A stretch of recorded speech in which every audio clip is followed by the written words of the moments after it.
राज्यात महानगरपालिकांच्या निवडणुकीची तयारी सुरू आहे. अनेक नेते बैठका घेऊन रणनीती आखत आहेत.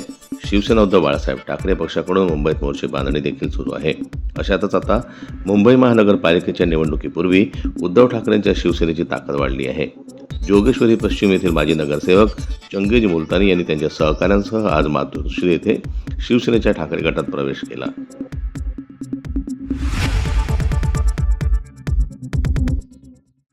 राष्ट्रवादी काँग्रेसला सोडचिठ्ठी दिल्यानंतर प्रशांत जगताप यांनी अखेर काँग्रेसमध्ये प्रवेश केला आहे. दोन्ही राष्ट्रवादी काँग्रेस पक्षांच्या स्थानिक स्वराज्य संस्थांच्या निवडणुकीतील संभाव्य आघाडीला जगताप यांनी तीव्र विरोध केला होता.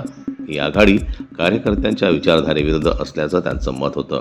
काँग्रेसचे प्रदेशाध्यक्ष हर्षवर्धन सपकाळ आणि विजय वडेट्टीवार यांच्या उपस्थितीत जगताप यांनी काँग्रेसमध्ये प्रवेश केला.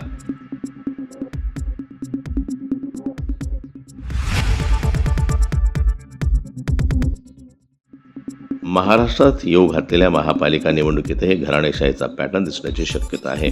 नगर परिषद निवडणुकीत आमदार, खासदार तसेच त्यांच्या कुटुंबातील सदस्यांना आणि नातेवाईकांना उमेदवारी मिळाल्याचं चित्र होतं. आता ते चित्र महापालिका निवडणुकीतही मतदार आणि कार्यकर्त्यांना अनुभवायला मिळेल.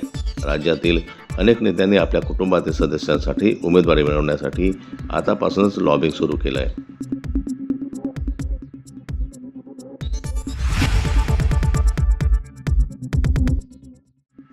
महानगरपालिकांच्या निवडणुकीची रणधुमाळी सुरू असताना बरेच इच्छुक नेते पक्षांतर करताना दिसत आहेत.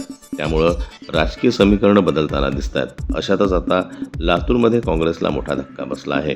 अनेक माजी नगरसेवकांसह प्रमुख पदाधिकाऱ्यांनी भाजपचा झेंडा हाती घेतला. त्यामुळे आता निवडणुकीच्या तोंडावर भाजपची ताकद वाढली आहे.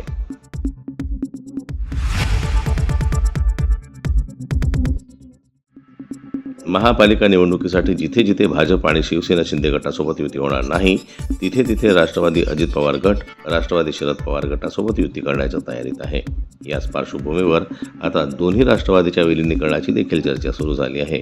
दरम्यान आगामी महापालिका निवडणुकीसाठी दोन्ही राष्ट्रवादीत जागा वाटपासंदर्भात बैठकांचं सत्र सुरू असल्याचं पाहायला मिळत आहे.